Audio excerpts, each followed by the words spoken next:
हेल' लोगोफोर, बे समाव नोंथांमोनजों मोनसे गोजोनथाव रादाब शेयार खालामफानो नागिरदों। बे जाहैबाय नोंथांमोनहा नुनो मोननाय जागोन जे IFFI एबा international film festival of India देग्लाय 52थि एडिशनखौ गवायाव रायजोआव खुंफुंनो आखायाव लानाय जादों होनदों, जेराव गोबांथार सावथुनफोरखौ बेयाव दिन्थिफुंनाय जागोन।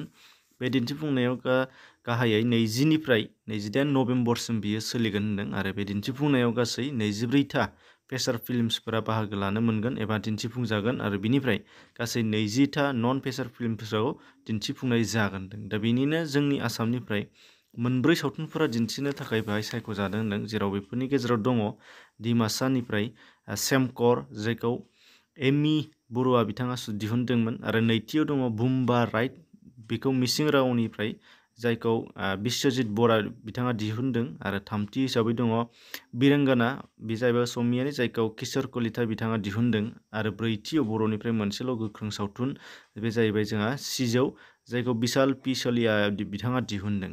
दा बिसोर गासै मोनब्रैया आसामनिफ्राय सेलेक्ट जानानै दङ आरो बेनिफ्राय गुबुन गुबुन रायजोफोरनि गुबुन गुबुन रावाव एबा गुबुन गुबुन थाखोनि सावथुनफोरा दिन्थिफुंजागोन। दा बेफोर मुंख'जानाय सावथुनफोरनिनो 52थि इन्टारनेशनेल फिल्म फेस्टिभेलाव बेफोरो जायगा मोनगोन आरो गुबुन गासै बेफोर मोनब्रैनि अनगायै गासै 40था दंबावो, बेफोरखौ नोंथांमोननो आं नामखौ बुंथ'ला। दानिया बे खोथाया जाहैबाय बिनिनो बर'नि सिजौ सावथुन, जायखौ जोङो फेसार फिल्म हिसाबै बेयाव दिन्थिनाय जादों एबा दिन्थिफुंनाय जादों।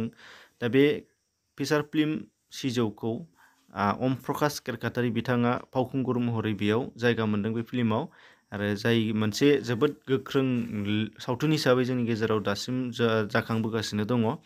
मख'जाथाव बे सावथुना थांनाय 2021 मायथाइनिनो गल्डेन स्पेर' इन्टारनेशनेल फिल्म फेस्टिभेलाव 3 बान्थाफोरखौ मोननो हादों, आरो बे 3 बान्थाफोरखौ बे सावथुनाल' नर्थ इस्टनिफ्रायनो मोननो हानाय जादों, गुबुननिफ्राय मोननो हानाय जायाखै होननानैबो जोङो दा सेन्टिनेल खौरां बिजोङाव जों नुनो मोननाय जादोंमोन।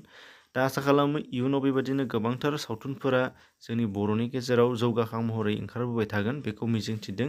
एसेनोसै, गोजोन्थों।